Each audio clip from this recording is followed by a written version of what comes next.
like a time capsule of Time Yeah, Crisis. it hasn't changed. The graphics are No. exactly the same. Yep.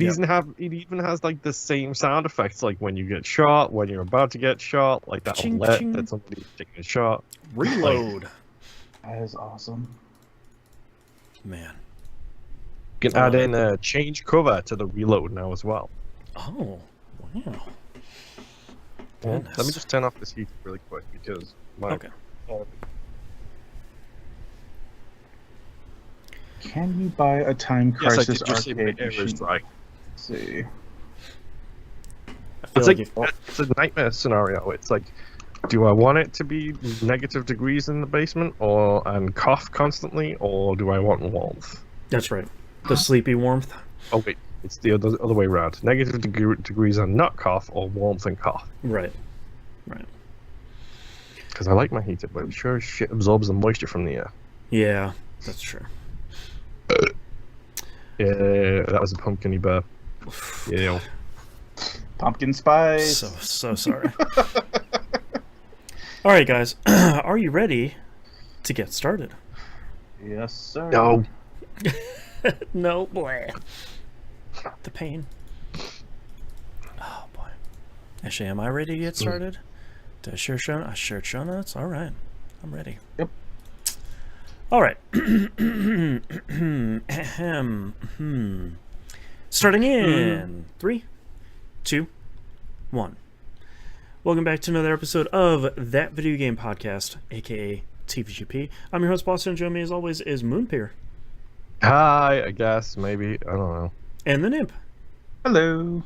Patreon.com/E1M1. The ones are numbers. Reminder that the premiere of the brand new show, The Wayward Sons, the supernatural TV show Watchcast, is coming up on the 14th of this very month of February, if you're listening in the future. If you want to, the first episode is going to be free. It'll be here on this feed, the public feed. It will also be free over on Patreon as well. So you can get that over there on the 14th. If you want to listen to future episodes and get the full archive of it, it's a $5 a month patron exclusive. So go check that out over there. $5 a month is the recommended tier anyways, because that gets you everything. Anything more, you got a rich friend, tell them to sign up for like the $200 a month tier. It's not there, but it will let you. So don't. Oh, you know, you've gotten in with a PC provider. Like, send them my way, please. Yes, Moon needs a new PC, and they cost money. Last time I checked, so that's if you got a friend at Evolve PCs or something, let's name drop some peeps. Send it over here. Let's say we can all say, "Dude, you got a Dell" if we need to. That's Whatever. Right. Yeah, dude, you got an Alienware or something. I don't know if I would want to punish someone with an Alienware. No. Maybe for free. Maybe. Yeah, for free always. Call it but- Dell. Yeah. Always for free. Every time for free. Yeah. So at $5 a month, you also get early access to We Rogue Like It, and the show where Moon and I are we got so many roguelikes. There's just lots of cards and dice and roguelikes and restarting and the Isaac's Basement, and we got them all over there. And early I access. told you lately that I hate you. Every week when we do We Rogue Like It. We also get early access to Critical Misses, show where Moon and I are catching up on all the media hits we missed. We're season 19, get that first episode in the can today, which turned out to be a lot better than we were expecting. We're off to a good start here. If you're at the $5 or month, $5 or higher tier, that's the word. That's the never made a mistake here. Almost at episode 800. Perfect show every time. You get access to the exclusive production meeting for Critical Misses. In that week between seasons, Moon and I come together to figure out how the show's going, what we're going to record, do psychic damage to each other like it's some sort of Earthbound game, and just kind of keep torturing each other through media. Season 19's one is a lot of like, oh, you haven't seen these 50 movies? That okay? We gotta get that going. So all that, including the exclusive uncensored Outcasts, which is the stuff we talk about before the show goes live. All of that stuff over at patreon.com/E1M1. The ones are numbers. Moon, what have you been playing this past week? I feel like I'm missing something here. I don't know. Who knows? Disney these days? Poptown. No, I'm taking a break from that thing right now. Mm. Like, there's a reason I haven't been talking about it. Number one is because it's the same crap, and number two, it's because I'm taking a break. Yeah, It's a mobile game, of course. It's the same crap. that's right. Hey, speaking of mobile games, let's start with Marvel Snap, shall we? Let's Sure. get that bad boy out the way first and foremost. Yo, Marvel Snap's really good, yo. Yep. Like, it's fantastic. I'm anxious because I normally squeak in. I believe the Manchester United term for this is squeaky bum time. When I yeah. just finish the season pass or the season goals as the end of the season Like me this approaches. season. Yeah, so normally I do it like literally with a day to spare. I'm like, yeah, I hit 50 now. Buy the thing and get going. I hit 50 like yesterday. I hit 83 today. So Dang, all right. Doing all right. So I'm fine on that front, but now I'm nervous because this is quote unquote January's one. I'm hoping they do a February/March one, and do like an 8-week one or a 6-week one or something. I can't handle a 3-week season pass. I just can't. I doubt they're gonna do 3 because based on what people were saying from the beta, is that kind of no matter what, it's a 4-week pass, like 4 or 5 week pass. So I'm curious if they're going to do 2 5s back to back now, next one and next one, just to get it back in line with the month kind of thing. I'm genuinely surprised at this point they haven't just renamed them to like, hey, here's season 3, here's season 4. You know, it runs for as long as it runs, instead of just saying like, hey, here's March's one. It starts on March 13th. You know. Yeah. Like, I don't get it, but either way, whatever, it's fine. I love the game. I love the variants. I think I've officially realized I've played my Hella deck way too much because that's the deck I have that has like 16 rainbows and holograms and everything else around it. Right, everything's shining. Yeah. But then I look at like my other decks and it's like, oh, my ongoing deck is all like normals with greens and blues. Yeah. And I'm like, maybe I should play other decks more. I'm glad not this. my Hella deck. I'm glad this season is wrapping up. I didn't feel this season at all. I don't like the Savage Land stuff. I think the cards and the variants and the titles and stuff weren't anything I was really interested in. So I kind of largely took this season off. I would play maybe every couple weeks. I'd go in and say, oh, I'm going to play a bunch of matches and I'll redeem. The nice part about the seasonal challenges is usually when you finish they last one. forever. Well, yeah, I like that they last forever. Thankfully, people have sort of figured that out. But like, each time you finish one seasonal challenge, it usually gives you a level, and then when you there's like, what is it, 8 or 10 per kind of like each chapter of season challenges. I think it's 6 because it's 1 per day except for Sundays. No, not the daily challenges, but the ones underneath that, like the seasonal. Yeah, one per day except for Sundays, so I think it's 6 in each one. So once you finish each one of those, it gives you like 2,500 like season points, which is essentially like 2.5 levels. So if you're, or in the case of the final week, it was like 4,000. Yeah, which is great because like I don't care about any of these rewards. So if I can play a couple matches and like knock out the rest of my ranks pretty easily without even really trying, like that's the best case. Yeah. I don't know. My problem now is I just got Lita. I just got Tatiana. The exact same thing happened to me that happened to several people in the group where it's like, yes, Series 5. And now it's a Series 4, and I got it right before it transitioned over. Sure. So it's like, great, thanks for that. Amazing. But I've just got like 4 or 5 new cards, which are like, I can essentially build new decks around, and it's just like, I don't want to do it right now. I don't want to. That was right. Well, it is a brand new season is a good time to start fresh with a brand new leader deck and torture other people.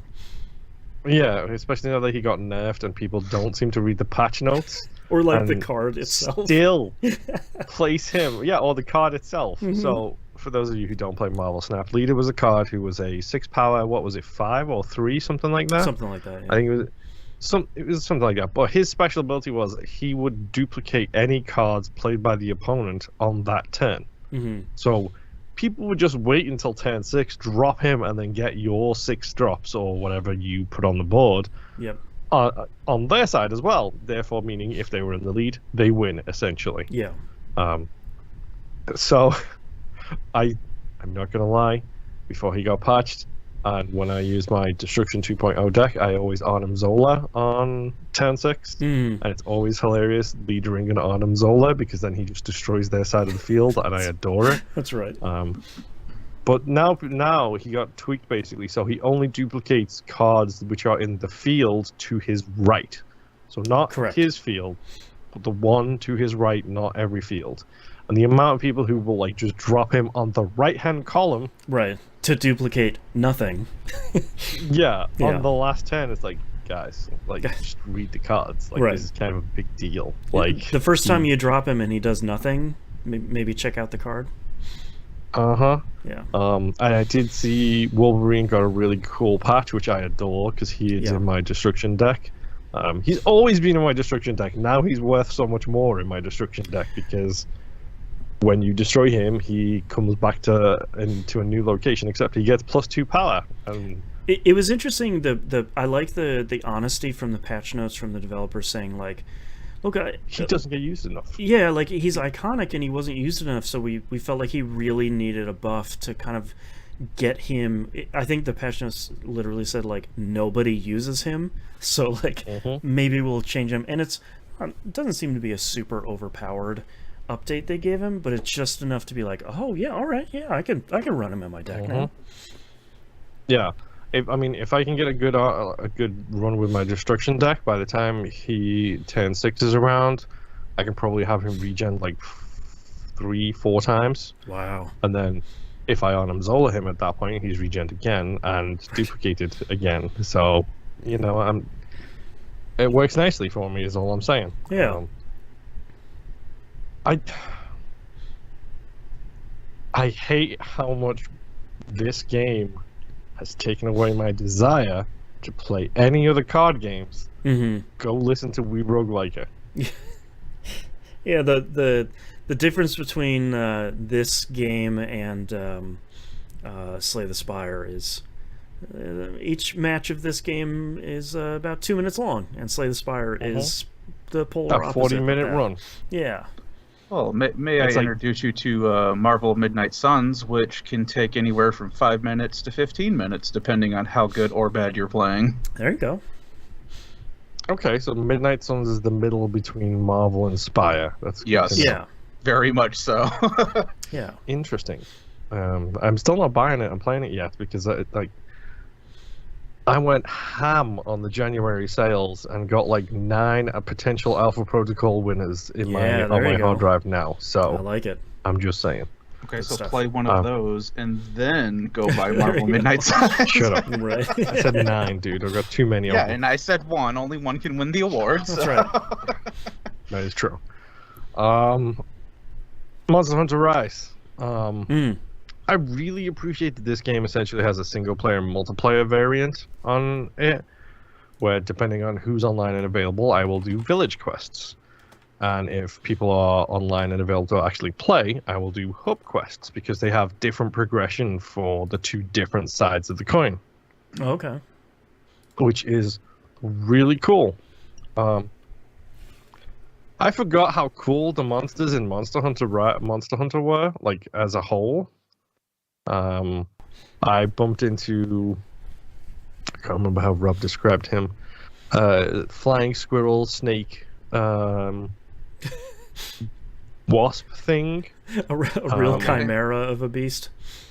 Yes. But basically when he gets out, he's like pale blue, but when he gets angry and he gets his elemental effects, which is lightning, so he like roars and there's a big flash of lightning, and then he's got like white spines across his back as his fur stands on edge like a cat. It's supposed to be the quintessential whatever the Mayan god serpent thing. Oh, Quetzalcoatl. I don't know. Yes, thank you. Possibly. All I know is there's too many monsters with the names like a Godzilla villain, so I Oh tend yeah, all to- of them. Yeah.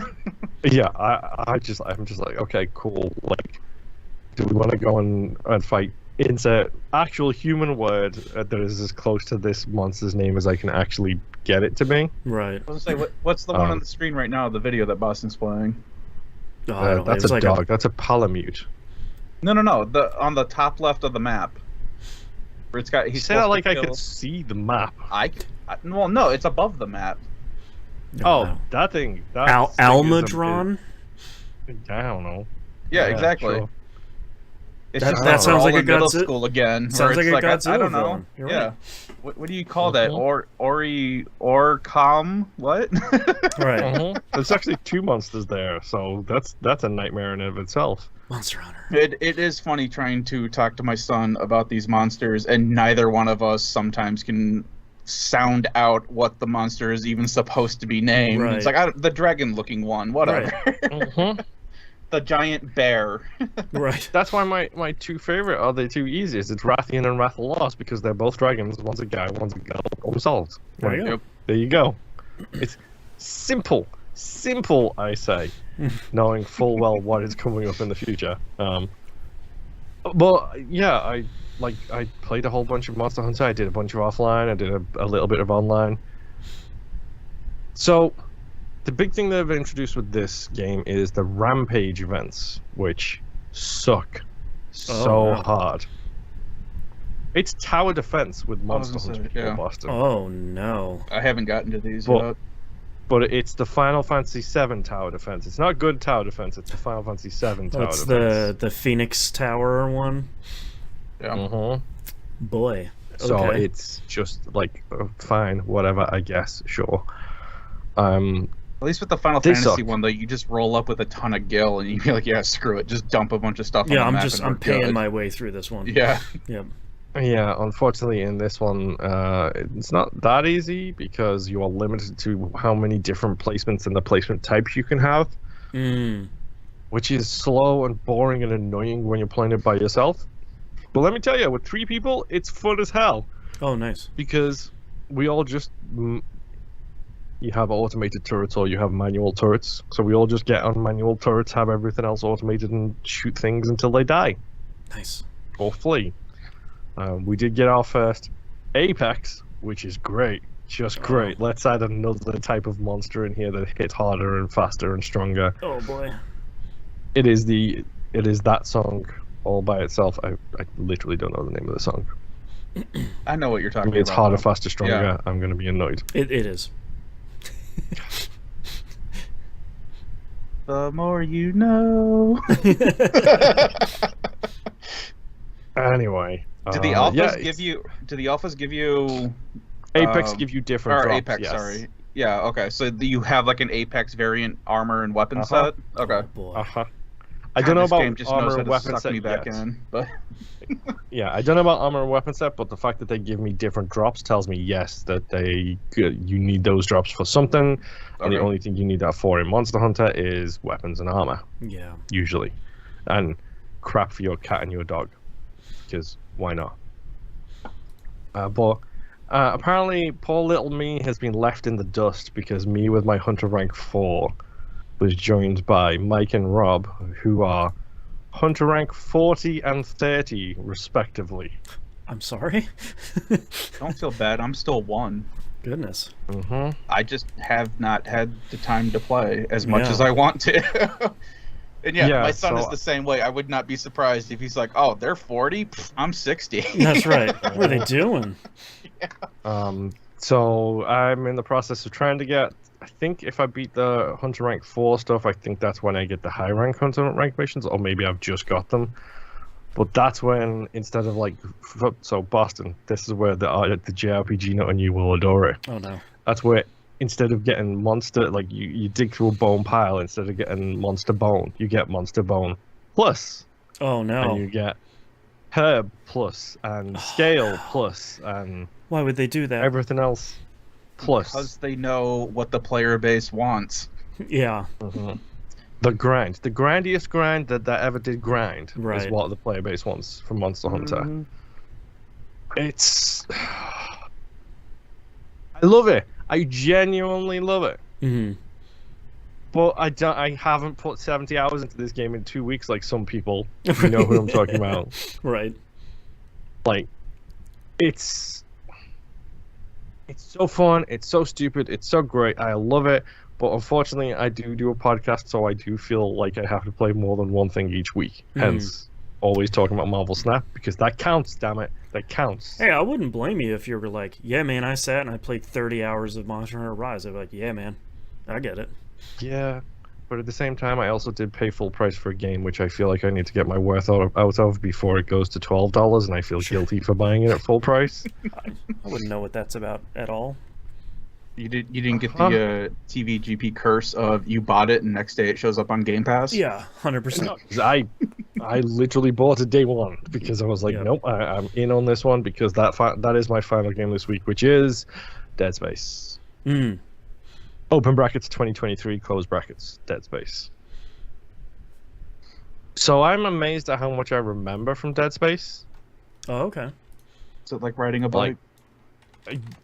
Yeah, except it's like riding a necromorph instead, right. Which is still one of my favorite like names for like a bad guy, especially when you like go into it and like you learn about what how the bad guys are made essentially. It's a great name. Yep. And oh god, I forgot it had the crappy inventory. Yeah. And it's got the thing on his chest that sticks out that does like the holographic display. Yeah, it's so cool. That was still great. It was just I hate survival games where their main thing is, hey, you've got 3 spots to put stuff in your inventory. Meanwhile, we're gonna throw everything at you to pick up. I got 18 slots now. I'm good. Nice. Did you find your ping statues to sell for money? I haven't yet, no, because I don't want to. I'm pretty sure one of them is in the loading bay, and you need to backtrack to get it. But I'm playing on impossible difficulty, so the so you're not doing less it yet, backtracking I do, yeah, exactly, the better. Run number 2. Here we go. Right. Everybody loves ping. Run number 2 is going to be like legitimately the breeziest breeze ever because it's just like, oh yeah, bang, literally bang, there you go, dead. So I'm still on impossible difficulty. I think I'm like 6 hours in, chapter 4 roughly. Okay. I just got through the centrifuge section, which was nerve-wracking as hell when you don't want to die and you're in one of those insta-kill kind of areas. Yeah.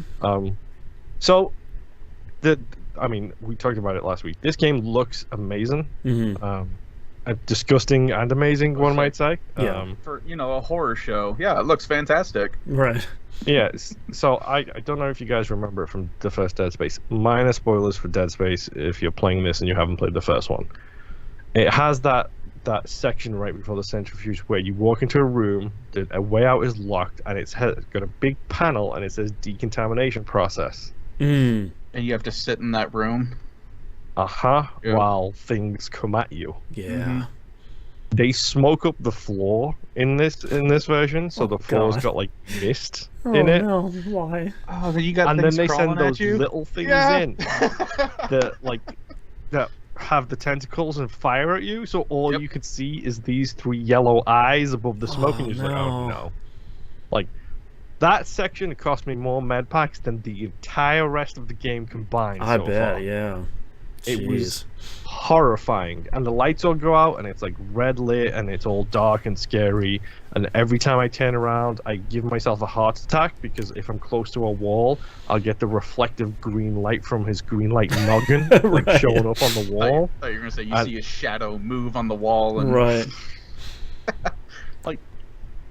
I think I talked about this while I was playing the Blair Witch game.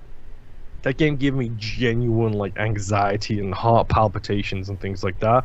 And that wasn't even a you die and you're done kind of thing. That just gave me it because of the setting, because of the woods and everything else. In this one, it's a mixture of like the design is still incredible because it's arguably one of the best games ever made. That's been remade. The sound design is impeccable. The game looks gorgeous. The lighting is so much better than I ever thought it would be. Yeah. And it's just every single time I go into a room and I'm like, this is a combat room. I'm gonna hit this switch or I'm gonna slot this thing into the hole in the wall, and then people are gonna show up, and it's gonna be the stupid ones that are black colored, which I know take more hits to kill because they're the black versions of the necromorphs. And it's just like this is the part where I die. This is the part where my save gets deleted. Right. And I don't know what to do. So I'm becoming a pro at ripping off every single claw that I find. Right. I am the villain in their survival horror game because I will literally pull their nails off to kill the neighbors. Right. I'm doing everything I can to conserve ammo because I don't want to backtrack. You'll normally, when you get a new gun in this game, you walk into an area, you get the gun, and you progress through the area. I don't want to go backwards because I don't want to use any ammo I don't need to use. So I'm walking around with this flamethrower that I'm not going to use, collecting ammo for it that I'm not going to use. Just wait until I get to the next store so I can toss it in my storage space and only get plasma ammo from now on, please, because spoiler alert, the best gun in Dead Space is the first gun in Dead Space. Yeah, sure is. So I'm in the process of doing that. I still don't know if I'm going to do the one gun achievement on this run. But it just depends on how well I'm feeling, because I feel most comfortable with the plasma cutter. Like, I don't... Yeah. The Ripper is a cool concept. I hate the Ripper. It can go away. I don't need a rotating mechanical saw blade like 6 inches in front of my face. Whatever. Good call. Like, I can do without that. And I just got up to the point where you get the necromorphs with the glowy bellies, that the things do the thing. Right. Forgot about those, boy. Me too. Yeah. Until they all came around the corner, I was like, oh no, oh no, oh no, oh no, oh no. Oh, I'm in trouble.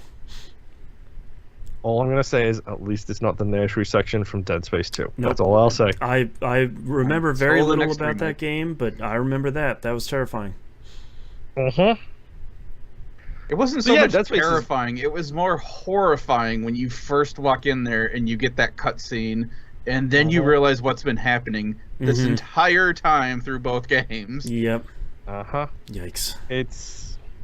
I totally forgot, by the way. I totally forgot about unitology. I forgot there is a religion. Oh my gosh, universe. I forgot about that. Like, that immediately made me think, holy crap, the Dead Space novel was great. Like, the first novel was fantastic. Like, the origins of unitology and everything like that. And then I realized that they just lifted liberally from the Aliens books. Yeah, well, you know. Why reinvent the wheel, right? Space books. There's a lot of lifting from those books, I'm just gonna say. Yeah. But I'm fine with it because it's a fantastic story and they both tell it well. Dead Space is so great, and they still do that stupid thing where when someone calls you on the stupid holo projector, it goes right, really loud. Oh God, and scares every single time. It's just like, come on, guys, why? But I was playing it the other day, and obviously playing it on impossible difficulty and so on and so forth. So I'm nervous at the best of times while playing this. I'm sitting on the couch, and then someone knocked on the front door, and I'm not kidding, I nearly threw the controller across. Go away, I'll kill you! I was like, come on, guys, don't you know I'm doing something very tense right now, please? Right. It turns out it was a stupid delivery. Headphones, of all things. Oh, but ironically. The thing that you needed to make the game even more horrifying. Right. Well, I'm honestly, I'm liking the soundbar for this. Like, the soundbar has been a very welcome addition into my family of, oh no, what is that coming out the vents to get me? Right. Oh god, it's all around me. The squishing noises. Yep. Dead Space is great. Y'all should go play it. Yep. Tell me what you've been playing. You know, that is the crap thing, though, because a small, twisted part of me does want to replay Dead Space. Yeah, it's great.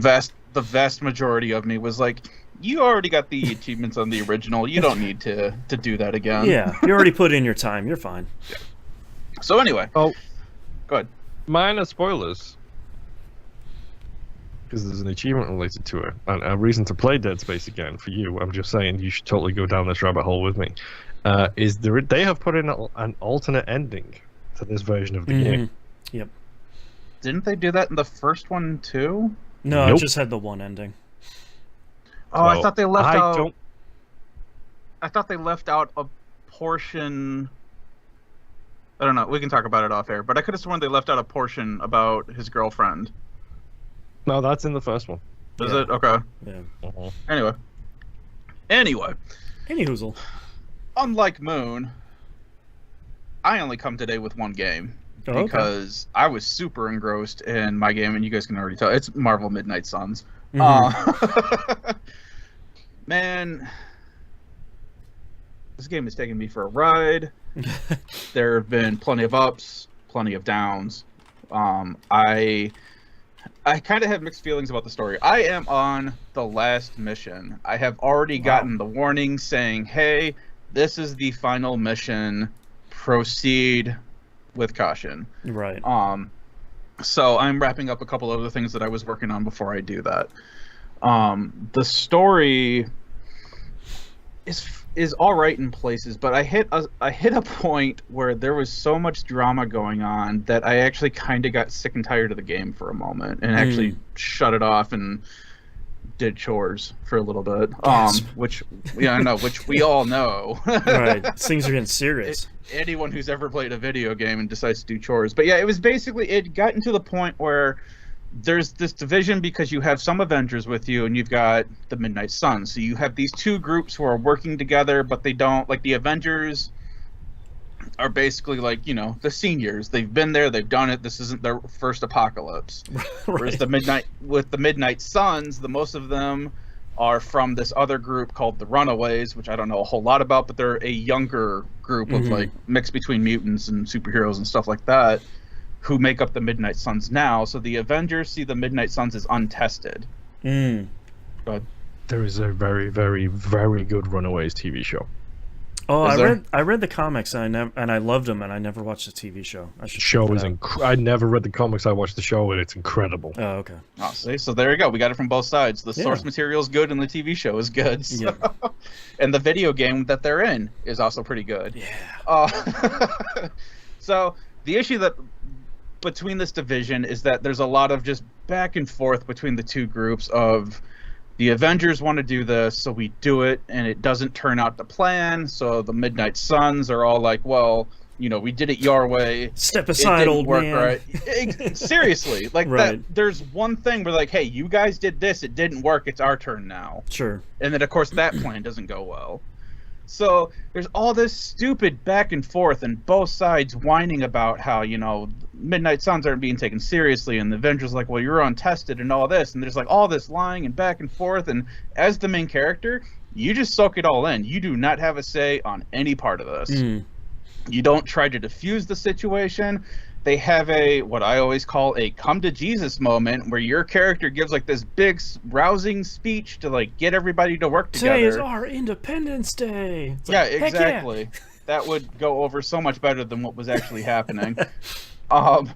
But then it breaks down immediately because you go out into the training yard and there's Nico giving shade to Tony about dumb stuff. It's like, didn't we just talk about you guys working together, and now you're sitting here getting giving literally jabs to 20 seconds ago. Yeah, it's stupid, and just some of the constant whining where. Very, very minor spoilers. You do get Scarlet Witch in this game. Oh, cool. She's one of the characters listed in the screenshot, like on the cover of the game. Oh, you see the Scarlet Witch dead center. So I mean, that's why I'm like mild spoilers. Nico basically comes up with a way for you to save Wanda, but it is very untested. The only thing that they have found about this comes from like ancient Egyptian times, where somebody saves a pharaoh, but the way they did it, it ends up killing them. Oh, classic. Yeah, so now Nico wants you to do this same spell with Wanda. Okay. And at this point, that's pretty much a death sentence. Right. Comic books. Yeah, so I had the option of saying, hey, I think we should look into this more. And then she gets super upset, and then she doesn't want me to tell, like, you know, the caretaker, the Avengers, what she's planning. But I'm like, no, you are being super stupid right now. So the caretaker ended up asking me, hey, what's so-and-so up to? And I'm like, I told him flat out, hey, this is what they're attempting to do with like this some real Egyptian business. Yeah, it's like they're attempting to do this with the spell. Will you help them look into it? Maybe kind of guide them a little bit. Yeah. Which then later on, Nico gets super mad that, like, oh, I tattletaled on her, and it's like, now you will do this for me. And I'm like, no, screw you. I don't need to do anything for you. And that was the part. Yeah, that was the part where I was like, all right, I'm gonna go do something else. This is being real stupid. Yeah, emotions are running high. We got to take a breather. Yeah. But the weird thing too is, like, so this is all like the main story side stuff that's happening, where everyone's kind of hating on each other. And then the story gets a little disjointed when you kind of are doing just like, hey, we're all sitting at the Abbey. I'm going to go talk to Nico, and she's being super friendly with me. She's no longer angry at me right now. Yeah, exactly. And then I go and do a story quest, and Nico's right back there being all super, you know, angry. And it's like, it's super weird. The tough part about making games. Yeah, which you would think... Which is kind of my thing. It's like, right now you would think they would put in, like, I don't know, a little flag that says, hey, Nico is currently mad due to story. Therefore, you can't hang out for side stuff. Yeah, you can't do side stuff with Nico until you've completed this other flag in the story kind of thing. But whatever. So yeah, the constant whining and the drama and the slight disjointedness kind of really hurts the game. It kind of hurts the story a lot for me. Right.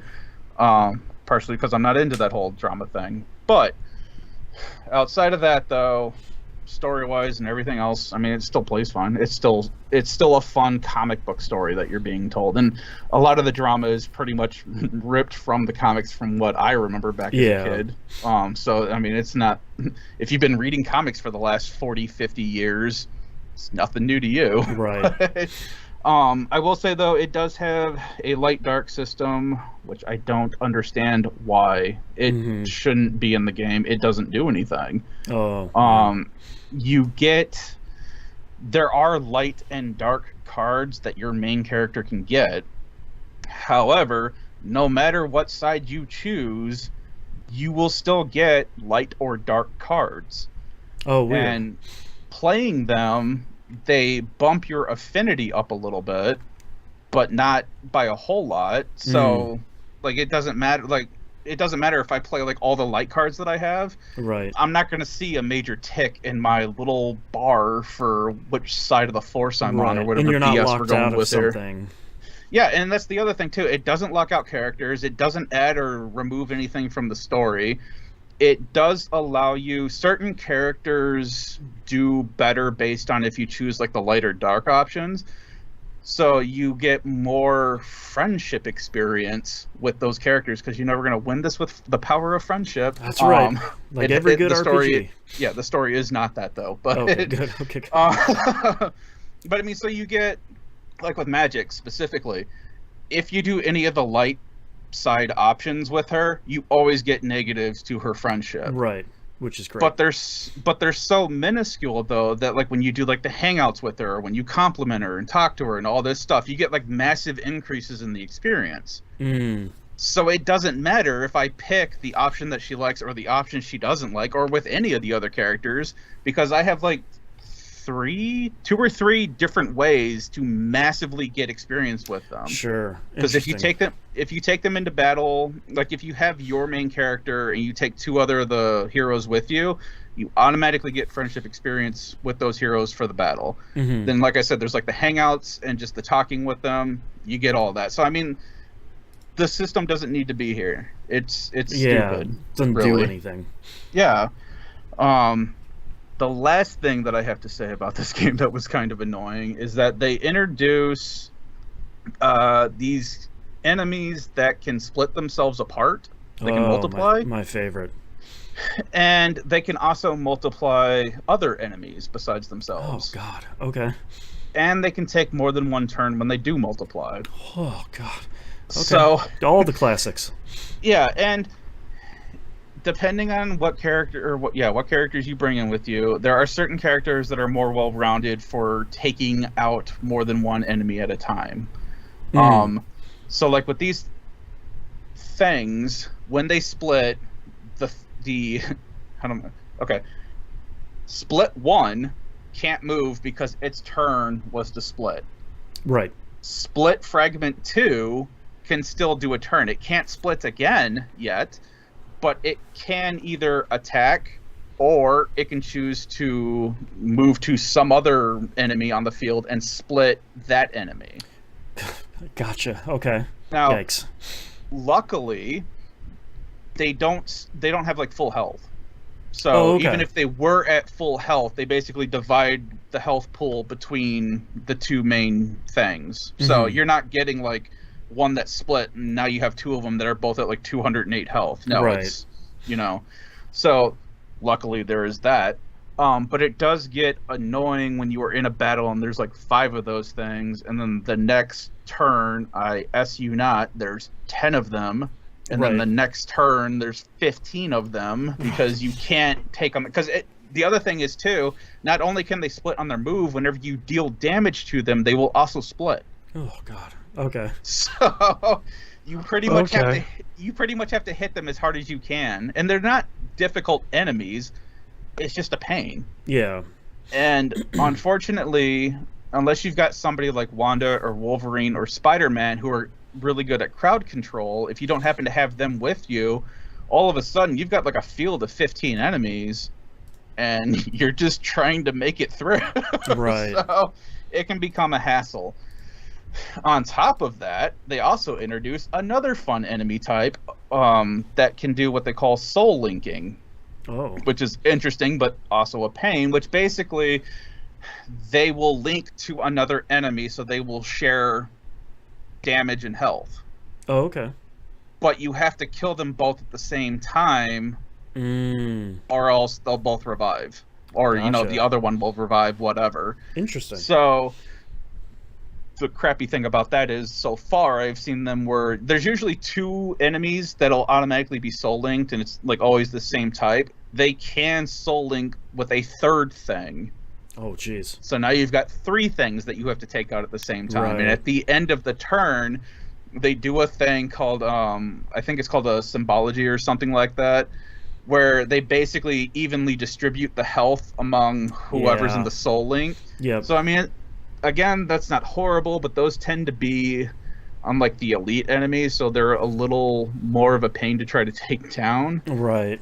So it just makes you think more. But you have that mixed in with those things that can split off into like 15 different other things, which then can split other things apart, and it turns into a Randy party. It's not great sometimes.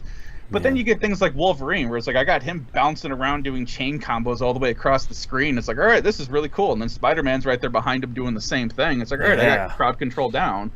And then other times I show up with the wrong party setup because I didn't think those types of things would be in there. And that mission took 25, 30 minutes to do. Right. But yeah, all in all, though, I'm still really liking the game. I'm planning on beating it either tonight or tomorrow. I'm just really loving it. I might actually go back and platinum it because I'm already at like 70%. Oh, nice. I do have to do a new game plus on this, which it does have because of the stupid light dark side. You have to do like all one side and then all the other side. Oh, sure. That's kind of stupid, but other than that, like I enjoy the fun little, like you jokingly brought up earlier, I enjoyed the stupid book club that they had. Yeah. I enjoyed the emo kids, that we had going on, and the workshop stuff that we were doing. I enjoyed that there was just a random black cat that would just randomly show up, and you would pet it, and you'd get like a ton of arcane points for no reason. Nice. There's all kinds of weird, crazy comic book stuff going on here that I found enjoyable. It's just, there is definitely just a hitch towards the end of the game. It's like, you are all insufferable, and I hope you all die. Right. It's a comic book thing, and they might. I hope the Avengers do not assemble this time around. That's right. And we just don't ever hear from them again. So. Right. But yes, other than that, I do highly recommend playing this. Like I said earlier, most of the missions that I have done, the story missions tend to be about like 15 minutes depending. That's not bad. I've gotten into some slightly longer ones where you're actually doing like one fight and then it kind of goes into a different fight right after. which I haven't had an issue with, like JRPG, where it's like back-to-back boss fights and, you're screwed. I haven't had that issue. They are back-to-back, but usually they refill a decent chunk of your health, or at least, set you up decently so you're just not screwed on the second fight if you had a real rough first encounter. Right. So yeah, a lot of the missions are usually about 5 to 10 minutes long, which was great for me this week, because I would pop in, do a mission, run around the Abbey, do a bunch of stuff, call it good for the day, and then come back the next day and just do the same thing over again. Nice. So I might get the DLC. It sounds like they're going to add a bunch of stuff. I know the Deadpool DLC is out right now. By itself, it's $14.99. But it comes with a bunch of extra stuff. Like, apparently he brings his taco truck into this gothic period abbey, and you can do missions and stuff with him and for him. Right. So it sounds like just with him, there's a bunch of stuff that's being added, and it sounds like all the I think there's 3 more characters that they were adding with the season pass, and it sounds like each character is going to come with its own mission group set. Oh, like nice. a bunch of other stuff that you can do that would keep you busy. So depending on how that actually looks, I might pick up the Game Pass. Yeah. But I mean, $59 for the season pass is stupid man. expensive. And a lot to have. So yeah, that's all I played this week. Marvel Midnight Suns. It is a really, really stupid fun game. Nice. First thing I checked out this week is the Theatrhythm Final Bar Line demo. My son played that too. No. Yeah, and he died. Yeah, that came out this week. The majority of what I wanted to check out is, so I played the first Theatrhythm game that came out on DS. I don't think it was 3DS. I think it was just regular DS. Yeah. And loved it when it came out. I especially loved like tapping and flicking and drawing on the bottom screen. Like all that stuff worked really well. And my big question was, how do you translate that into playing with a controller? And thankfully the tutorial in the demo is really good. It takes you very slowly through a bunch of stuff, and kind of teaches you all the stuff. Anytime you have to hit a note on the game that doesn't require a direction, you can hit literally any button on the controller. It nice. Really, like touch screen, D-pad, any of the 4 top ones, like whatever you want to do, you can do that. When you got to hit 2 notes at the same time, you just hit 2 buttons at the same time. Really doesn't matter which 2 it is. And then the only thing that really matters is when you have to hit a directional, you have to flick one of the sticks in a direction. If you have to do, 2 ups at one time, you have to flick both sticks up at the same time. So super easy, and that's kind of it for the mechanics, which is great. I do miss drawing up and down on the screen during the field ones where the characters are kind of walking from right to left, but I think the way they did it is fine enough. Until I download the demo, I forgot the demo includes 30 songs in it. Yeah, you get a lot. Yeah, you get a lot, and because I forgot, the full game has 327 songs. So standard. Yeah, until the DLC comes out. No, that's with the first wave of DLC. Yeah. Oh, okay. Because they've got the Nier. Yeah. And then was it Chrono Cross and Trigger? Yeah, they got me because they're like, hey man, do you want to play the wind theme from Chrono Trigger? And I was like, yeah, I do. And they're like, hey, do you want to play Scar's Time from Chrono Cross? I'm like, yeah, I sure do. And they have like Final Mystic Quest, Live a Live, Nier, like you mentioned. They have Final Fantasy Tactics, which of course I need that very badly. So if you haven't gathered, I have pre-ordered the game already because I'm super pumped for it. But I do like in the demo, they give you, it's like 3 or 4 songs from a bunch of different games. So it's Final Fantasy 2, 5, 7, 13, 14, and 15. And 14 is, I think, just A Realm Reborn. It's only like 3 or 4 songs from just that version of it. And they kind of give you the first 3 or 4 battles, which turns out to be maybe 5 or 6 songs, depending on the game. Because sometimes you'll get to a node and it'll give you 3 different song options. It'll be like, this one's a boss battle, this one's just kind of a regular battle, or this one is a field one where you're kind of walking from one side to another. And once you get to the end of those selection of songs, you get a key to unlock another set of songs. So I of course started with Final Fantasy V because I'm me, and that gave me the 5 main characters from Final Fantasy V as your party members. And if you haven't played a Theatrhythm game before, there's essentially you get this game has like 120 something characters in it. In the full roster, yeah. Yeah, it's like everybody from every game. Like the Final Fantasy VII one, when you unlock that one, it's like, yeah, here's like 12 characters. You're leveling up and equipping spells on each one of those characters, and there are like 3 or 4, I don't remember, essentially character archetypes. Like, here's one that does damage, here's one that does magic, here's one that does healing, and here's one that does, I think, defense is the last one. So you're really trying to balance your party across these different kind of things. And if you don't really want to, you just hit the optimize button on the main menu, and it's like, yeah, here you go, we've equipped your airship and your summon and all your spells and whatever. There's even a mode in this where if you just want to watch the fun animations with all the like chibi characters, there's just an auto option where the game just I was going to ask if they had like an auto battler or something. Yeah, I thought they did, but yeah, they have, it looks like 4 different modes. The kind of normal mode, the one that I have video here, if you've seen Theatrhythm, that's kind of the normal one. You have a duos mode, I think they call it, where 2 people can play at the same time, and I think that has online, but I don't believe that's in the demo. So I think you have to do it on the same console. They have simple mode, which I think is more for like, it really simplifies the entire gameplay. So if you're having trouble, or like you have a kid or something, they can play that. They have a whole bunch of accessibility options in there too. So I didn't really check most of that stuff out because it's just a demo. But I know they have a ton of stuff in there. And then they have auto, which is just the game plays by itself. So you want to enjoy the music, you want to enjoy the cool animations, you want to watch the cool stylized versions of the big bosses, you can do that. They have it play in the background. Yakuza karaoke problem. Yes, yeah, very much so. And the great part is all this, like all the stuff you're unlocking, all the progress you've made carries over in the full game. So if you want to check this out and you don't want to play, you know, the opening 4 Final Fantasy II songs, which soundtrack's still really good. I don't like that game at all, but man, that soundtrack's real solid.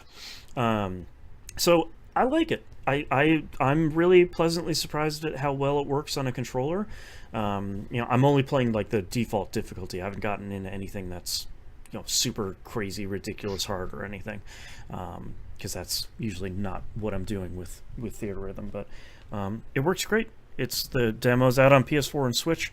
And I'm really excited for that to come out, and I think 3 weeks, something like that, comes out in the end of this month, I believe. So start digging into those 300 something songs. I'm sure the trophy list is just going to be an absolute nightmare too. So I'm both pleased and disappointed that this is not on the Xbox. Yeah, I will forever say this. This will be my forever refrain. I don't know what Square Enix is doing, so I'm not entirely sure. They even have like a message in the game where it's like, "Hey man, I'm a streamer. Is it cool if I stream this game?" And they have like a little blurb. Yep. And no, the answer basically is, yeah, just be cool about it. Like, don't try and monetize our songs, and you be cool, we'll be cool, everything will be cool. Oh no, never mind. I'm thinking of a different game. Yeah, and then there's a hyperlink in there where it's like, hey, if you want to see the most up-to-date info, click this link, and that'll get you the most up-to-date info. So that's way better than like Atlas coming out lately saying like, hey, Persona 3 Portable, after this date you still can't put it up. And it's like, this game's 20 years old. Shut up. What is wrong with you? Stop it. So it's a bummer it's not on Xbox. Maybe someday. I don't know if Sony sort of footed the bill for some of this. But is it coming out on Switch too, or just PS4 and Switch? I don't believe it's on PC. I don't think it's been announced for PC or Xbox. I'm assuming it will never come to PC, just because I'm sure Sony or Square thinks that people can't mod Switch games. Nobody tell them, I guess. But who knows what they know, I guess. But so far, really great. I'm really looking forward to the final release and kind of getting into the full breadth of all of these songs that I really enjoy. The game I spent the majority of the week playing is Powerwash Simulator. Yeah. Man, this game's real. It's hitting me at a real great time of, hey, your life's really stressful. How about we just clean some mess up? Yeah, how about we just power wash some stuff, man? I'm like, yeah, I could listen to Nextlander and power wash a whole bunch of stuff. Yeah. It's better than trying to do it in real life, because power washers are loud. Yeah. Personal experience. Yeah, I can mute my TV and just, yeah, we're good. And the thing I think I was kind of most worried about going in is, am I going to have to hold the left trigger the entire game? And no, you just hit left on the D-pad and it just sprays. So you hit that left on the D-pad again, and then it stops. So nice. No real problems. I think the best part about this game is exactly what it looks like, exactly what it says on the tin. This game turned out to be way bigger than I thought. I think I'm like 15 levels in. It's like, yeah, man, you've done like 20% of this game. And I'm like, I'm sorry, what? Have you played any other simulator games? No, because a lot of them have been like Surgeon Simulator, and that's like not. Well, I was gonna say, because I played the lawnmower one, and that one got way more in depth than I thought it was going to. Yeah, like this one Elite Dangerous in depth almost. Oh boy, yeah, no, this one doesn't have that many options. You know, it's essentially you're kind of stepping through the power washers as you progress in the game. Like every time you finish a level, you get 5 stars. Once you get to like 20 stars or whatever, you can buy your next power washer. 40 stars is the one I'm on right now, and it's essentially like, hey, it's more powerful when you upgrade. And there's a bunch of different soaps you can buy to kind of blast rust away and stuff like that. But largely that's kind of it. You can buy new like outfits and skins for your. All of this is in-game currency too. It's not like there's no like microtransactions shop or anything. This game was only $25 too, which I feel like I've gotten way more than $25 out of this game already. Wasn't it on Game Pass too? I think it still is. Yeah. So it is, and the downside is, because I just checked, because I would love to spray some things clean with you, Boston. Yeah. Phrasing, maybe. No, it's still on it, but it has crossplay, but not with Switch and PlayStation. Unsurprisingly, based on so it's Sony's not crossplay. stance. Just because you can play it on an Xbox and a PC doesn't make it crossplay. Yeah. Well, I mean, it's not Sony's fault that their policies are draconian at best. But yes, it is not Sony's fault, not at all. That's right. No, wait, no, it's not. Yeah, it's not. It's, you know what I mean. And power washing.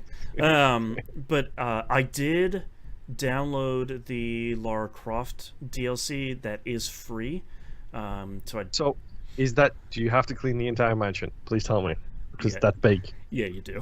It's real good. That first level where she's like, yeah, I need you to clean like the fountain and stuff and my entire outside of the mansion. It's like, oh, cool. That's a whole lot. And it starts off with you texting with her butler and him saying like, I'll be right with you, but I'm sort of getting myself out of a little bit of a pickle here right now. And I was like, that's a really good reference. He's locked in the freezer. Yeah, and I was like, that's a real good reference. I like that. There are 5 levels for that. 2 of them are a little bit short. There's one where you're like cleaning like a boat and a jeep. There's one where you're cleaning something else that was really short. But like the first level is the fountain and like the front of the manor, kind of top to bottom.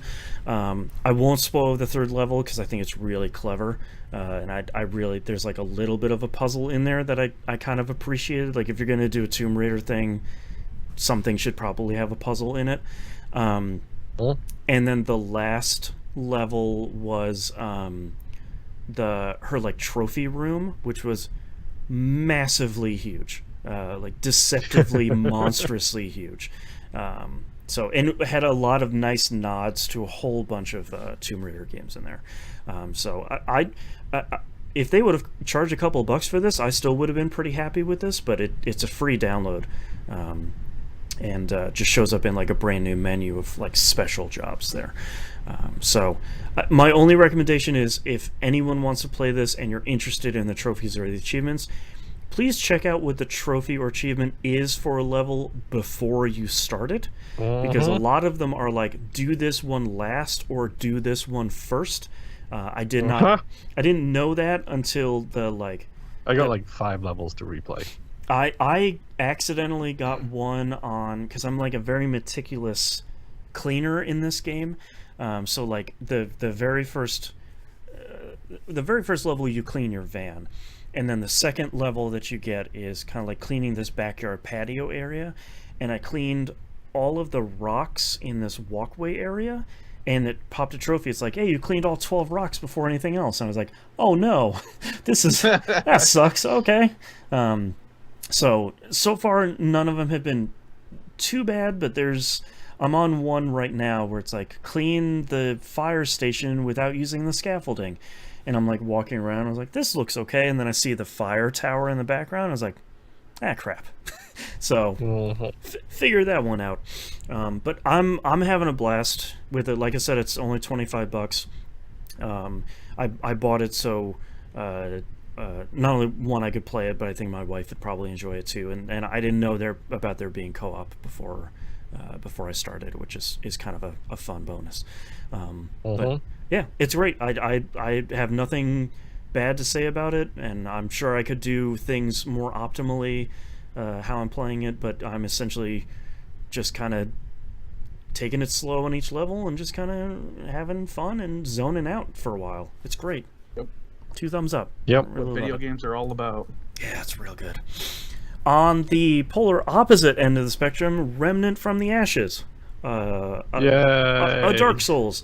Felt like getting your teeth kicked in after simulating a fun time. We got our teeth kicked in for about 3 straight weeks, and then we finally defeated that dual bug boss, the like 15 and 16 boss. So we optimized our gameplay within an inch of its life and managed to finally take those guys down, which gave us like more story stuff, which we are largely like, it's fine, but we're kind of we're not ignoring it because it's bad, but we're just kind of ignoring it because it's not really the focus for us. Yeah, it's a Souls game. The story's there if you want it, and if not, the gameplay's there for you. Yeah, this like 4-armed dude with something over his face came out of this like this like bath tomb thing he's in, and he's like, hey, can you get this beast heart? And I'm like, yeah, man, sure, whatever, I can get I don't care why you want it or what it's for, I'll get it. We brought it back to him after killing those bugs, and he's like, oh man, a new era of humanity has arisen. I was like, totally cool. Anyways, bye, see ya. That was cool, a lot of fun. Bro. I killed some bugs. Cool. Yeah. That was fun. You want me to kill it? No? Okay, I'll go into these swamps. So we're still having a blast. I mean, we play for maybe 2 hours a week between the 3 of us, and I'm not playing it solo when we're not playing it. So I'll probably check it out on the PS5 solo afterwards, because I kind of want to see what the solo versus 3-player experience is. I feel it's kind of certain sections of it, depending on what you get, are a little more difficult solo than on multiplayer. Yeah. Because I know there were a couple bosses where I was having a fun time trying to get past them by myself, starting out with like a fresh save or whatever. But that's kind of the main thing that I love about this game, is that it is deceptively simple. Yeah, there's kind of like not a lot going on here. There aren't a ton of weapons, there aren't a ton of abilities, but there's enough kind of like synergy between them that you can some cool stuff going on. And when we really get a lot of skills combined and we kind of change up our builds and stuff, like it feels pretty good, but it doesn't feel like it's something where you're constantly reading a spreadsheet to do. Yeah. Oh, you need to get this weapon to get this mod to do. Like you can kind of brute force your way through at least the campaign we're doing right now. So I don't know, Remnant from the Ashes is just fun. It's a Dark Souls and you're shooting a bunch of stuff and it plays really well and it's fun and the story is kind of ignorable and I'm having a blast. I don't really have any complaints. So, you know, boy, do I have a game for you called Dying Light. Yeah, very much. Yeah, it feels very much like that, where it's like, we're just going to play this, we're going to talk about a bunch of stuff, and, oh, here's another boss, okay. Oh, this guy asked us for something? Sure, we'll do it. I don't know what you need it for, but whatever, not my problem. So yeah, Dying Light might fit you nicely, minus, you know, the horror and nighttime and scariness and everything else that you hate. Yeah, I think the next thing we're looking at playing is probably Redfall, so you know, we might play Dying Light between this and the other thing, depending on how the Destiny expansion goes at the end of the month. Maybe that'll really bring us all back into the fold. Yeah, you playing Dying Light of night, like Dying Light is terrifying of a nighttime dude. Mm-hmm. Oh, for sure. Yeah, it's especially when you don't realize what button turns on your flashlight. Yeah, I mean that will definitely be my struggle. Yeah. All right, last game here, and the one I have been waiting to play here is Forspoken. Finally got to sink my teeth into it this week. So tell me, are all the crybabies correct? So, literally sink your teeth into it, like as in talk too much, or you know? No, well, we'll get to that here in a minute, but not for the reason you think. This game has a really rough opening. It opens in modern day New York. Your main character Frey is on the wrong side of the three strikes law, and is looking to be put away for quite a while until the judge kind of takes mercy on her, and you find yourself in kind of your abandoned apartment with your cat Homer, who. There are some pretty good looking video game cats in here. Like sometimes cats in video games look like Renaissance paintings where you're like, you have never seen this animal in your life. But this one actually looks pretty good. But my main problem with the beginning of this game is it focuses on the one thing this game does not excel at, which is moving in tight quarters. When you are out in a big open area and you're doing the parkour stuff, it feels really good. Like it's an incredible playing game. When you're in close quarters, you're like in the modern day New York stuff in the intro, it feels really rough because like it feels very much like a kind of PS3 360 game before they got a control on how you move on indoor stuff. It's like bumping into stuff. Your turn radius is huge. Like it just doesn't feel very good. Are you carrying momentum in this game? A little bit, like when you're doing the parkour kind of speed running stuff, like that makes sense that you're carrying momentum because you're booking when you're doing that free running stuff.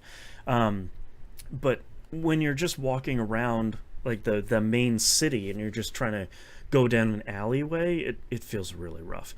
But I am really happy that the lasting legacy of this game, unfortunately, will be that one trailer they released with, you know, people call it the Whedon-esque dialogue. And happily, in context, that stuff makes way more sense because it's from like the first 20 minutes of the game where essentially at the beginning of the game you're in New York, you run into this bracelet that she has on her right hand, you call it Cuff. It's a Square Enix game, so Cuff has a very posh British accent, very haughty about everything, and the two of you get teleported into the other world, Athia. And where that stuff comes from is the very first time that you figure out you have magic and you kill this. The monster designs in this are actually really great. like the very first monster you run into is this wolf, and then it kind of turns around, it has these giant horrible fangs all down its body. And I was like, dang, that's cool. That's cool looking. Like some Dark Souls crap right there. Very much turns so. around, its maws on its back or something. Hey, the tutorial has you fighting a giant dragon.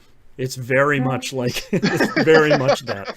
But like the all the corrupted stuff looks really, really cool. But the very first time she kills a monster with her magic is the very first thing you play in the game, and it's the polar opposite of, hey, you're going to jail forever on Earth, and here now you're this like magical savior hero. So very much like, okay, cool, this is what I can do in this world, is I can save people, I have magic, I can do some cool stuff in here. There's way more swearing in there, but you know, which I know a lot. That was mostly what I heard about this game, was people complaining about the dialogue in this game. Was it was just all swearing. There's a lot of it, but that's kind of her character. Is just like especially she really hates, at the part I'm at right now, she really hates being called the hero. She's like, I just want to go home. Like, I'm not here to save the world or whatever. Like, I really don't want to do any of this stuff. Like, you guys need to chill about all of this stuff. But thankfully, after that first hour, the very first thing it does is it gives you the parkour running thing, which is great because all you need to do is hold circle. And then it turns you loose in a giant area. And it's just like, go play the game. Here's a couple of icons, go nuts. It's the Metal Gear Rising Ninja Run? Pretty much, yeah. So it looks like she's taking some pretty big steps there. Yeah, she's really booking when she gets running. And a couple minutes later, they give you your first skill, which is essentially your kind of climbing skill. But it's not like Assassin's Creed where you're just holding the button and you just kind of climb up you have to pace hitting the circle button to kind of propel yourself up the cliff, which feels really good, and it clicked for me very, very quickly. And very quickly, you're just booking it across the world. You're using these same parkour skills to avoid enemy attacks, flip over enemies to attack them from the back. Like, you're doing some really impressive stuff with really just one button, and it feels really, really good immediately. And I like that once you get out into the open world, they say, well, you need to go over to this tower over there. We don't care what you do. Here's a bunch of treasure chests that are on the map. Here's a dungeon you can go do that will give you an armor piece. Here's some cool ruins you can check out, and we don't even know what's over there. And here's like some like altars you can essentially get skills up from. And it turns you loose. And the first thing I kind of moseyed my way over to was the dungeon that they have. And it's essentially 3 or 4 challenge rooms followed by a boss. And then after you complete that, they give you a gear piece. So there's 3 pieces of gear you can equip. Your cloak, which you can equip and upgrade. You can kind of upgrade this stuff wherever.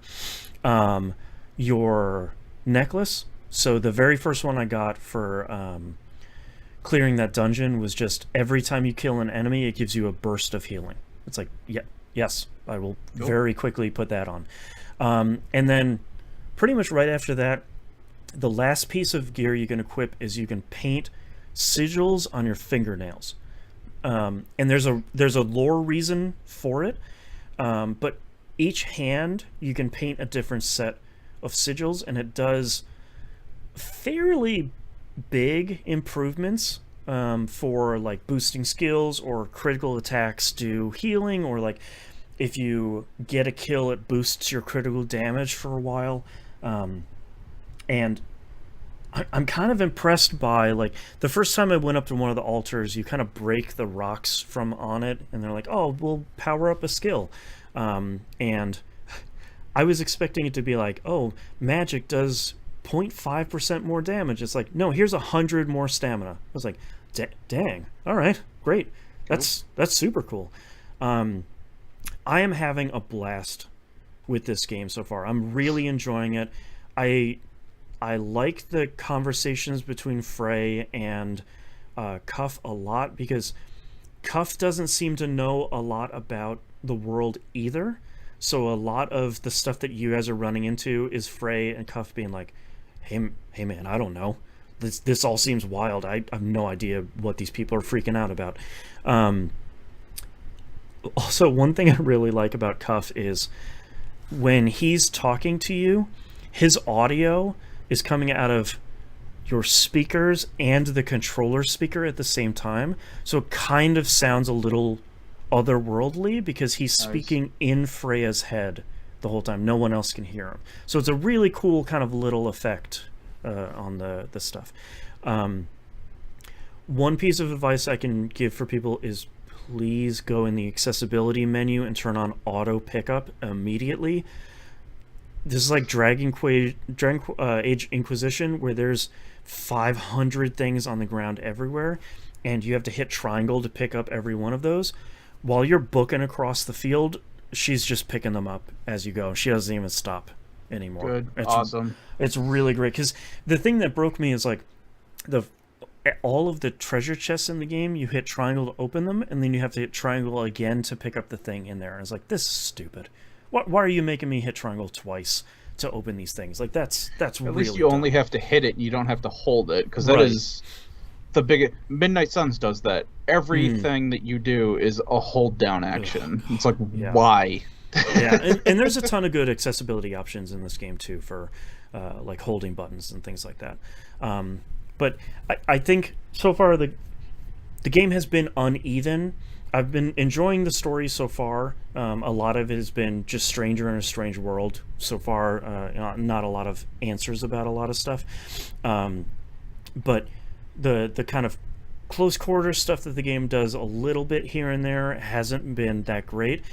But it feels really great to play, just booking it across these really giant areas, and the combat feels really great. Only complaint so far is you cast spells using L2 and R2. So L2 is essentially your kind of buffing and debuffing skills. So it's a lot of, I'm holding it and then I'm painting an area, and then I'm going to bind these enemies with vines, or I'm going to put down a little flower that spits out seeds and stuff like that. But the main spell, you're pulling R2 all the time to shoot an individual shot. That kind of sucks, so I might try and figure out how to rebind it. It feels okay when you're holding R2 to like power up a big spell that you kind of launch at enemies, but the continual pulling to shoot individual shots feels kind of rough. But really, I'm having way more fun with this than I thought. I'm enjoying Frey and Cuff talking to each other. This is a fairly chatty game. You can turn that down or turn that up if you really want.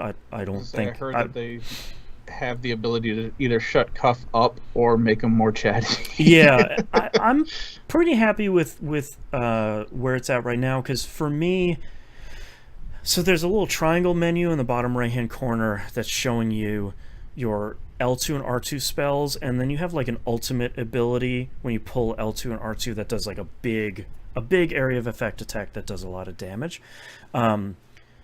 There's a small area there that'll say like caution in red when there's enemies around, or it'll say safe in yellow when you've defeated all the enemies in an area. I never see that stuff, but I definitely hear Cuff saying like, you got all of them, good job, and Frey saying like, oh, it's no sweat, these ones are pretty easy. I can always hear that, so I'm kind of leaving that stuff on. Cool.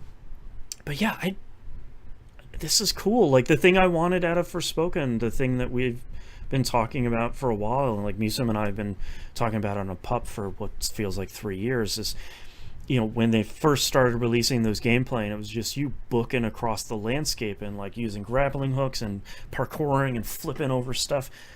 Like that's what the game is, and I couldn't be happier that at least at the very beginning that's really what the game is. So far so nice. good. It feels great.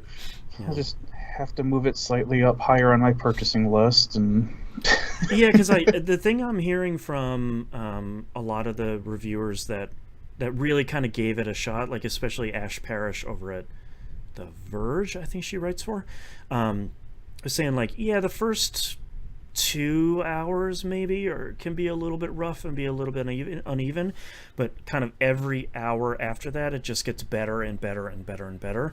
And seeing some of the end game stuff where you're doing more parkour, where you're kind of flying more through the air and you have like a grappling hook, and none of that stuff happens automatically, so it really rewards you mastering the systems and kind of getting the flow and getting the rhythm down.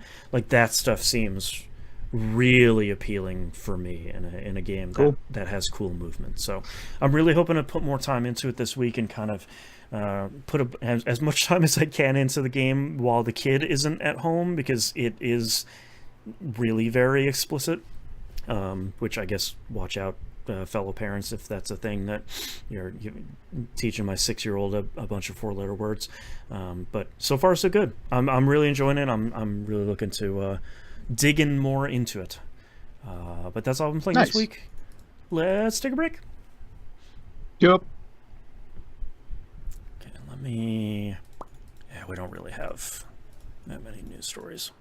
Yeah, because I was a lot of people that I was hearing stuff from, like Nextlander, they didn't seem to have a whole lot of good things to say about it, which, Alex in particular, I understand that anything from Square he's generally not going to like, it seems like, which is fine. But I'm actually going back, I'm catching up on some of their stuff, and probably about 9 months back or so, I'm listening to them play Elden Ring and Horizon Forbidden West kind of at the same time, like that release is where I'm at right now.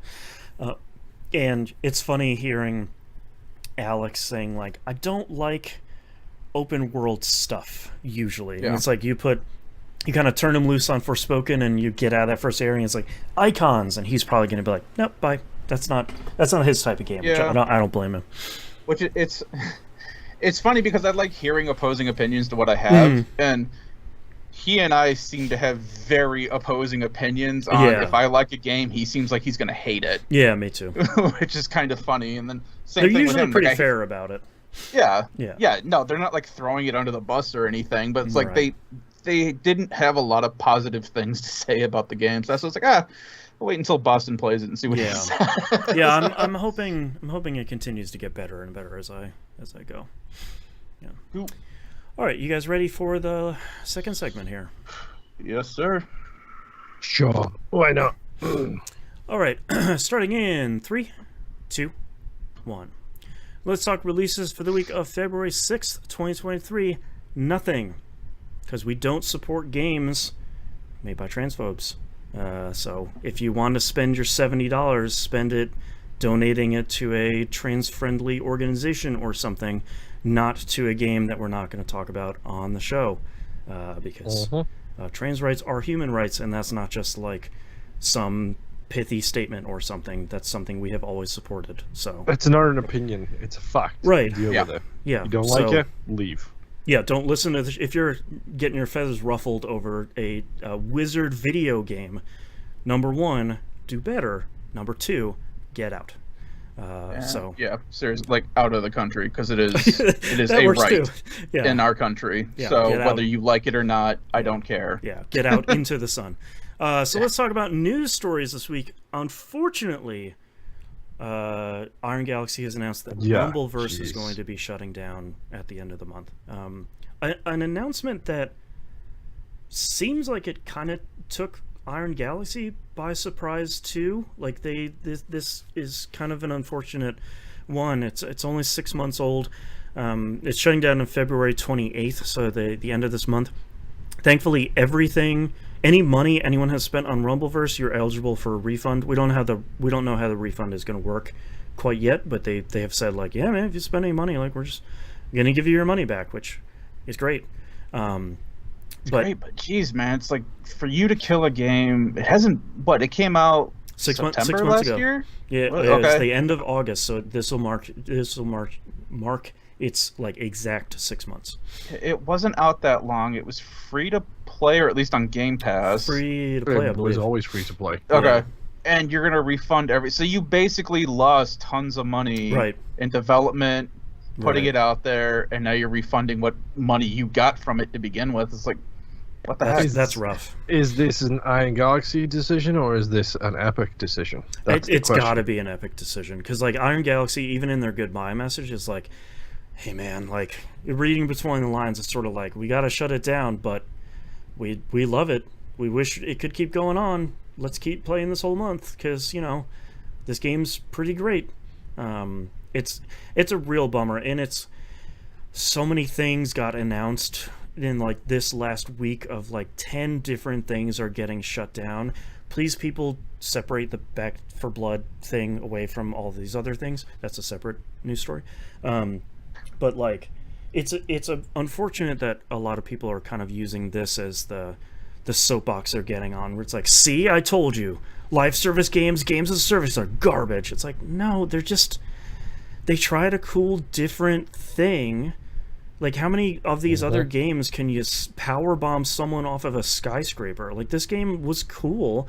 It just, there's limited time and money on the market. Dude, the Stone Cold Stunner in that game, or the legally distinct variation of the Stone Cold Stunner, does 316 damage. Yeah. The Rubble Chill move. Like, it just Grappital City.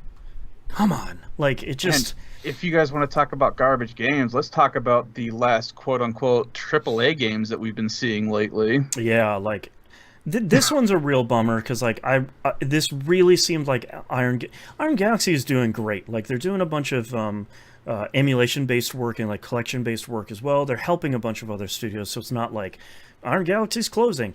But, like, this seemed like they had a passion project, and it just couldn't break into the market in a way that would have kept it going.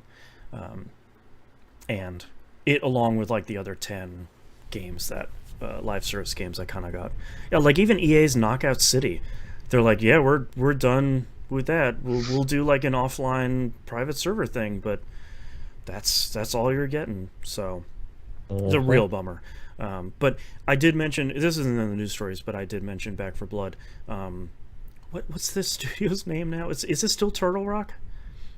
I don't think so. Yeah, it's something else. But they came out and said, like, yeah, we're finishing development on Back 4 Blood. We're going to move on to our next title. And everyone's like, it is Turtle Rock. Okay. They're like, games as a service is a failure. And it's like, Back 4 Blood isn't a games as a service, live service thing. They're just done making like maps, and it's just like Left 4 Dead. They're like, yeah, we put out some DLC and we're done. You can still play it. There was no season pass or anything that that doesn't work anymore. Like, that just, you can still go play this. So it was a bit of a bummer to see that get caught up in the whole thing here. So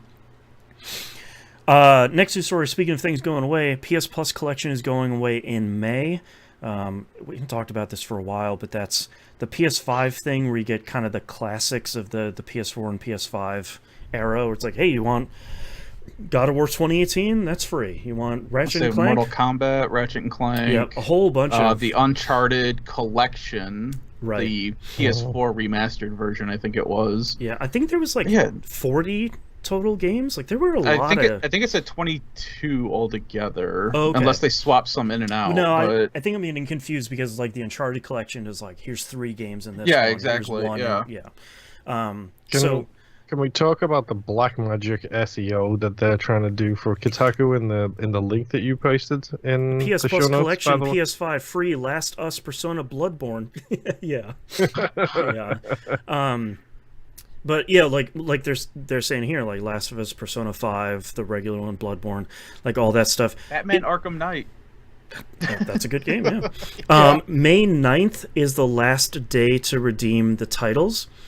If you redeem them before that, you'll be able to download them from the PlayStation Store forever. Yeah. It's just, it's a real bummer, because I think it's easier to find PS5s now, but you can't really do this on the PlayStation Store or PS4. So yeah, it has to be through the console. Yeah, you have to do it stupid. on a PS5. Like, I'm sure if your friend has a PS5, you can probably sign into their console and redeem them to your accounts.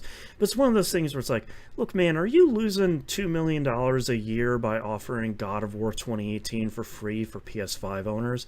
Probably not. You know, like... Well, that was the thing, though. Is like, this was supposed to be the incentive to get a PS5. Right. Well, part of an incentive was like, hey, you got this brand new console, play all these great PlayStation hits that you may or may not have played in the past. Right. If you missed the PS4 era, here's the best of them. Yeah. For like people like Moon, where it's like, hey, maybe you didn't own a PlayStation 4 or play as many games as these, and here's everything that everyone loves. Right. So, it does seem weird that all of a sudden we're at a point now where we can start seeing both sides, both consoles out in the wild, and now they're like, oh, hey, this is gone in a month. Yeah, it's a real bump. It's a real Sony move, which means it's a real bummer. You know, like, it's one of those things where it's like, is this really killing your market share? Like, is this killing your spot in the market or anything? No, just give people some free stuff. Again, though, these games do cover enough of a range of studios that it may have been some weird legal mumbo crap that they're like, not enough studios they couldn't buy up yet. Yeah. That wouldn't surprise me, considering how asinine legal is with video games, it seems like. Yeah. So grab all of those before May 9th. Even if you're not going to play them, just grab them. They're free. Just go click the button. Last news story here, Kotaku has a big rumor here this week that the big three might be skipping E3 this year. So Nintendo, Sony, and Microsoft might be skipping E3, which, I mean, not too surprising. I feel like I feel like Sony has kind of figured out their digital video marketing at this point. Nintendo's had that figured out for like 5 or 6 years at this point. The one futuristic thing Nintendo has down. they figured out the internet for one thing. Yeah. Well, I mean, Xbox have also been like the ugly duckling of E3, where they haven't had a show floor presence for a while there. I remember because they own the theater down the road, so they just like true.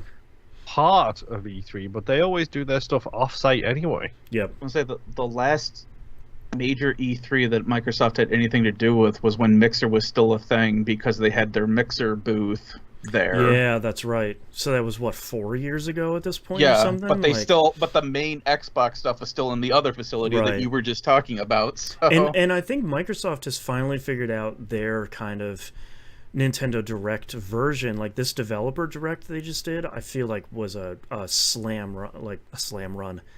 dunk. God, Jesus, sports. So I feel like they've kind of figured it out. Sony's is still kind of boring and like a little bit too safe, but at least they're showing the stuff that people want to see. So it's a lot of like, this is sort of like, it's a little bit boring, but at least we're kind of seeing some cool stuff. But I mean, then again too, you've also got like Jeff Keighley doing his thing, which is pretty much been E3 since COVID. So and, I mean, like, a lot of the Game Awards stuff was kind of way bigger than E3 has been in the last couple of years. Even COVID aside, like, I think the Game Awards is starting to get to that level, and developers and publishers seem to be feeling pretty warm about that, where E3, for, I don't know, the last like 10 years, I feel like everybody's sort of been souring on it every year. Nintendo hasn't been there for a decade either. I didn't even realize that until I started looking at it. You know, like you said, Microsoft's been pulling out. Sony's been sort of like, we're next door, wink, that sort of thing. So, and I totally forgot that Reed Pop is doing E3 now after last year's. They're the company that does the PAXs. Okay. And the marketing around it has largely been like, we're making the most epic show. You can join the show floor. And I wonder if the big three are just like, that's not the show for us anymore. Like, E3 started as, here are outlets and publishers and getting directly connected with developers. And now it's largely... And also, it was big enough and a big deal enough where like the newspapers would be writing about it and the news would cover it. That's 100%. what they really wanted. Yep. They didn't care so much about us lot seeing it. Yeah. Like, it's a press conference. It was an industry thing. The press. Yeah. Not for us. Right. And now that it's kind of morphing into another PAX, I'm kind of not surprised that, like, Devolver will probably still be there. You know, Devolver's at everything. They love press. Yeah, they have to make another E3 video game. That's right. Right. Yeah. But it's kind of not surprising that the big three are like, why would I spend a couple $1 million on putting myself on the show floor for nothing when I can just release a 30-minute video on YouTube and call it a day? You know, like I don't blame them. Let's also keep in mind that the E3 was originally also set up by essentially the video game industry's lobby system. Right. Yeah. Right. Yeah. Yeah. So if E3 goes ahead and dies, I'm fine with that. Yeah. Help yourself out of the door. Yeah. So ReedPop is doing some kind of damage control here pretty immediately. They're like, well, I mean, we're still planning. We didn't send exhibitor invites until early January. So, like, it's anyone's game. It's like, come on, man. Like, just don't even... Just spin it into, like, hey, you always wanted to come to E3, now you can. That's probably what the majority of people really want. So. If it's them doing it, you probably have, like, another year or two before they're just like, all right, we're closing out E3 because we have PAX West, which is pretty much the same thing. Right. So... Yeah, now you're doing PAX Summer or something, you know, like... Yeah. Yeah. Like, my question becomes is how many streamable deliverables do they have? I don't even know. I don't even want to know. Gosh. On that note, that's the end of our episode. Thank you very much, everyone, for listening. If you'd like to visit us, you can do so at tvgp.tv. Everywhere to find and follow us is on the right-hand side of the page. Don't forget to join the Discord server. I think that's at discord.tvgp.tv. YouTube channel, go over there, like, comment, subscribe. I know there's a meme, but that stuff really does help. And we do video of everything that's kind of on this feed and PUP. So spoiler casts and Game Club and We Were Like and all that stuff. Even though we don't live stream it, we capture video of it. That all can be found over there. And don't forget to join the Patreon, patreon.com/E1M1. The ones are numbers. Get all the cool early access exclusive audio. Don't forget Wayward Sons is coming on the 14th of this month, available at the $5 tier or higher, along with literally everything. It took us like 10 minutes to talk about all that stuff at the beginning of the show. There's just a lot over there, and we don't delete anything either. So if you're joining now, if you want to get in now before Wayward Sons starts airing, you have, God, I don't know how many back episodes. You can listen to all of the You have a lot of outcasts. bang for your buck. That's right. That's right. So go join over there for only $5 a month. You get all that cool stuff. You help us pay for the show. I keep getting the emails every month of like, hey, thanks for paying for this hosting. And I'm like, oh, God, okay. So I greatly appreciate it from like a payment standpoint. If you can't support us financially, go tell your friends, share on social media, go like, comment, subscribe, rate the maximum amount of stars or points or thumbs up or whatever on the whatever podcatcher or wherever you listen to. If you have anything less than a perfect score, keep that to yourself. You can just DM me if you got some constructive criticism. If you hate anything in the show, especially about us not supporting a Wizard game, shut up about it forever and die mad about it. I don't really care. My stance is you can leave the country. Yeah, the stance is you can leave and be quiet about it. Thanks, bye. I think that's it. So we'll see you all next week. Bye. Bye. Bye. I only wrote down one title this week. I feel like we had a bunch of good ones. I have a couple. Not a whole lot, but... Why don't you start us off? I have Cards, Dice, and Isaac's Basement. Squeaky Bum Time. Nope, veto. Yeah, I know. Trust me. It's a good title. Parentheses veto next to it. Yeah, you already crossed it out. Yep. The Grind, Grindiest Grind. for a horror show, looks fantastic, and streamable deliverables. God. Moon, what do you have? We're So Stupid, always for free, a bunch of Godzilla villains, harder, faster, stronger, the grindiest grind that ever did grind, that counts, damn it, riding a necromorph, I got 18 slots now, green light noggin, it isn't their first apocalypse, because I'm me, it's not Sony's fault, the story is ignorable, a slam run, and streamable deliverables. Apocalypse and slam run. So stupid.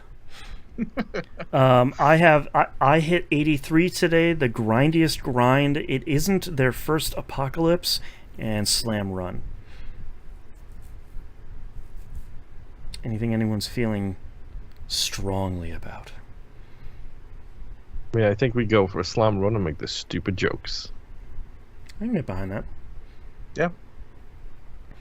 Circling it.